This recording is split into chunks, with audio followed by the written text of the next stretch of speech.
تذكر يوما كنت تعانق دمعة الفكر تناجي الله في صبر وترجو رحمة.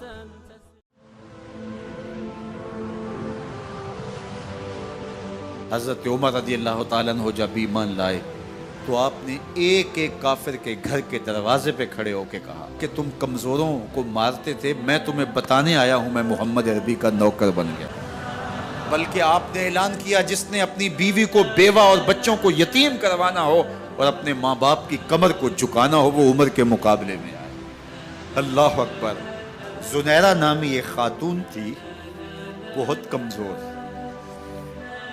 راوی کہتا ہے کہ اس کی ہڈیوں میں گودا نہیں تھا، عشق رسول تھا، اور اس کا ظالم آقا اس کو مارتا ہے، اور جب مار مار کے تھک جاتا ہے ادھر سے عمر آ رہے ہیں، یہ اسلام لانے کے پہلے کی کہانی ہے، ادھر سے عمر آ رہے ہیں تو اس نے کہا عمر تم جوان آدمی ہو تو یہ چھوڑتی نہیں ہے اپنے نبی کا نام، ذرا تم آؤ۔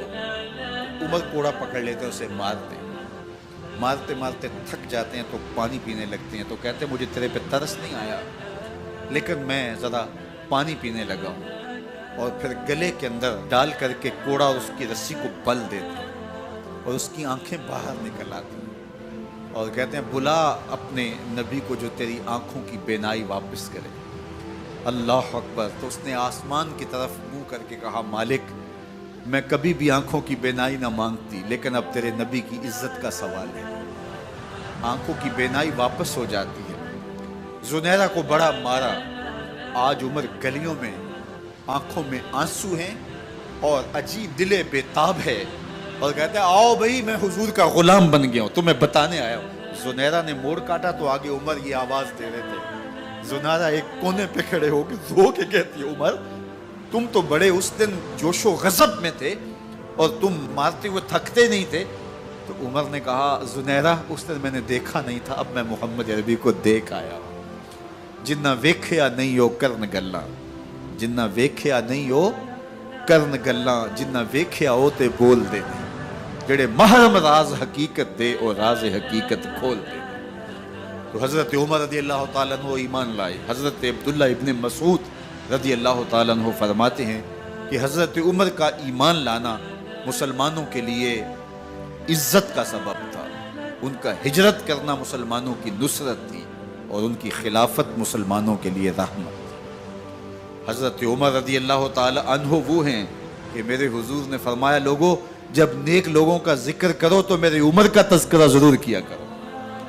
میرا عمر وہ ہے کہ جب وہ ایک سمت سے آ رہا ہو، ایک گلی اور بازار سے آ رہا ہو تو شیطان بھی آ رہا ہو عمر کو دیکھ کے راستہ تبدیل کر لیتا ہے۔ حضرت عمر رضی اللہ تعالی عنہ کی طبیعت کے اندر جو جاہ و جلال تھا، طبیعت کے اندر جو سختی تھی وہ اسلام کے اندر آ کر بھی قائم رہی، اور آپ نے وہی سختی وہی جاہ و جلال جو پہلے مسلمانوں کے خلاف تھا اب کفار کے خلاف منافقین کے خلاف حضرت عمر کی طبیعت کے اندر وہ جوش و خروش بدستور موجود ہے۔ لیکن جس دن آپ خلیفہ بنے تو اس دن آپ نے ممبر پہ چڑھ کے جو خطبہ دیا اس میں کہا لوگوں میں سخت اس لیے تھا کہ رسول اللہ نرم تھے، پھر میں سخت اس لیے تھا کہ حضرت ابوبکر صدیق نرم تھے، اب میں تخت خلافت پہ بیٹھا ہوں، اب میری سختی جو ہے وہ نرمی میں تبدیل ہو گئی، صرف فاسقوں فاجروں اور باغیوں کے لیے میں سخت ہوں، باقی تمہارے لیے نرم ہوں۔ سب سے کم جو تنخواہ بیت المال سے اگر کسی وجود نے لی ہے تو وہ حضرت عمر رضی اللہ تعالیٰ عنہ نے صرف 2 جوڑے لیتے تھے سال میں، اور راوی کہتا ہے کہ میں نے دیکھا ہے کہ اس میں بھی 17 پیوند لگے ہوتے تھے۔ حضرت عمر رضی اللہ تعالیٰ عنہ کا طرز زندگی، آپ کا انداز معاشرت اور آپ کا انداز خلافت، ہر لمحہ آپ کی زندگی کا اٹھا کے دیکھیے کتنی مرتبہ قرآن حضرت عمر کی رائے کے مطابق نازل ہے۔ اللہ تعالیٰ جل شانہ نے ان کو صاحب الہام بنایا تھا۔ ہر امت میں کوئی صاحب الہام ہوتا ہے، حضور کی امت کا صاحب الہام حضرت عمر رضی اللہ تعالیٰ، اور آقا کریم نے انہیں اپنا وزیر قرار دیا۔ فرمایا میرے 2 وزیر آسمانوں میں ہیں، 2 وزیر زمینوں میں ہیں۔ آسمانوں کے وزیر جبرائیل اور میکائیل ہیں اور زمین کے وزیر ابو بکر اور عمر ہیں۔ رضی اللہ تعالی عنہما۔ ایک دن حضرت عمر بیٹھ کے رو رہے تھے، تو کسی نے کہا حضرت رو کیوں رہے ہیں؟ فرمایا کہ میں اس لیے رو رہا ہوں کہ فلاں پل سے بکریاں گزری ہیں، تو پل کے اندر شکستگی تھی، ٹوٹا ہوا تھا پل درمیان میں، اس میں ایک بکری کی ٹانگ ٹوٹ گئی ہے، تو میں ڈرتا ہوں کہ میرا رب یہ نہ پوچھے کہ عمر تو نے پل صحیح تعمیر نہیں کروائے تھے کہ ایک بکری کی ٹانگ کیوں ٹوٹی ہے۔ یہ ہیں حضرت عمر رضی اللہ تعالی عنہ۔ اللہ اکبر۔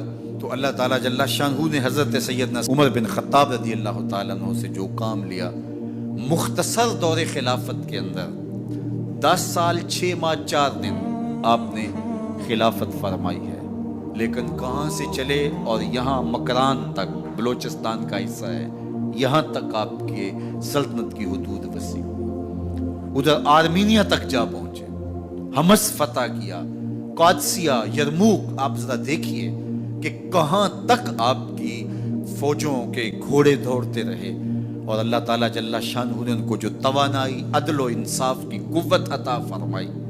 اللہ اکبر۔ جب زمین پہ عدل کیا ہو تو زمین بھی حکم مانتی ہے، اور حضرت عمر وہ تھے جن کا حکم ہوائیں بھی مانتی تھی، زمین بھی مانتی تھی، جن کا حکم جو ہے وہ آگ بھی تسلیم کرتی تھی اور دریا بھی ان کا حکم مانا کرتے تھے۔ مصر کے اندر یہ رسمیں بد جاری تھی کہ سال کے بعد ایک دوشیزہ کو زیورات پہنا کے اچھے لباس میں ملبوس کر کے دریا کی بھیڑ چڑھایا جاتا، اس کی قربانی دی جاتی، اس کا خون بہتا تو دریا چلتا۔ جب مسلمانوں نے مصر فتح کیا تو گورنر نے لکھا کہ اسلام تو اس طرح کی رسوم کی اجازت نہیں دیتا، لیکن خشک سالی ہے، لوگوں کی فصلیں ویران پڑی ہے، تو حضرت کیا کیا جائے؟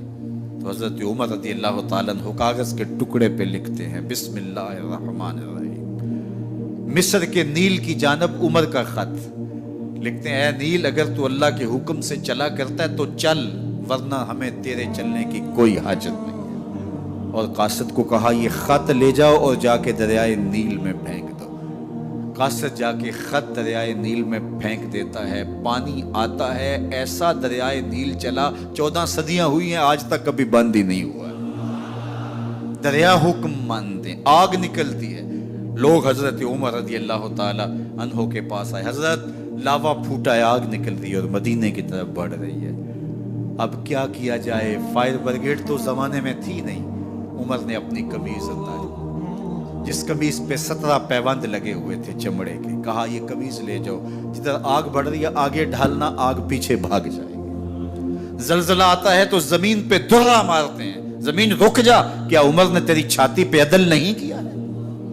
تو یہ عمر ہیں رضی اللہ تعالی عنہ کہ جن کے انصاف کی وجہ سے، جن کے عدل کی وجہ سے اللہ تعالیٰ کی رحمات، اس کی برکات کا نزول ہوتا تھا، اور اللہ تعالیٰ نے مسلمانوں کو وہ آبرو مند حکومت دی۔ کائنات کی تاریخ کے اندر ایسی حکومت آپ نے نہیں دیکھی ہوگی جو حضرت عمر نے حکومت کی ہے۔ اللہ اکبر۔ فرمایا فرات کے کنارے پہ ایک کتا بھی پیاسا مر گیا تو اس کا حساب بھی عمر سے ہوگا۔ باہر سے سفیر آتا ہے اور آ کے پوچھتا ہے کہ میں امیر المومنین کے، مسلمانوں کے حکمران کے محل میں جانا ہے، تو مسکرا کے کہتے ہیں ہمارے امیر کا تو کوئی محل نہیں ہے۔ کہا کہاں ہے تمہارا امیر؟ کہا مسجد نبوی میں ہوگا یا بیت المال کی اونٹوں کی دیکھ بھال میں لگا ہوگا۔ وہ جب گئے تو مسجد میں نہیں ہے، اللہ اکبر، وہاں گئے تو وہاں بھی نہیں ہے۔ پھر کیا دیکھتے ہیں کہ عمر رضی اللہ تعالی عنہ جنت البقیع کے پاس ایک درخت کے نیچے اینٹ کا سرانہ رکھ کے سوئے ہوئے، تو اس نے کہا عمر تو نے عدل کیا ہے، تجھے کچی اینٹ پہ بھی نیند آ گئی، ہمارے حکمرانوں نے انصاف نہیں کیا، اور وہ بند اور محفوظ کمروں کے اندر بھی سکون اور چین کی نہیں سو سکتے۔ حضرت سیدنا عمر رضی اللہ تعالیٰ عنہ نے اس طرح ان امور سلطنت نبھائے۔ آپ دن کو لوگوں کی دیکھ بھالی کرتے، لوگوں کی ضروریات سنتے سمجھتے، اور جب رات پڑتی لوگ سو جاتے، عمر مدینے کی گلیوں میں پہرا دیتے۔ کائنات نے کوئی ایسا بھی حکمران دیکھا ہوگا؟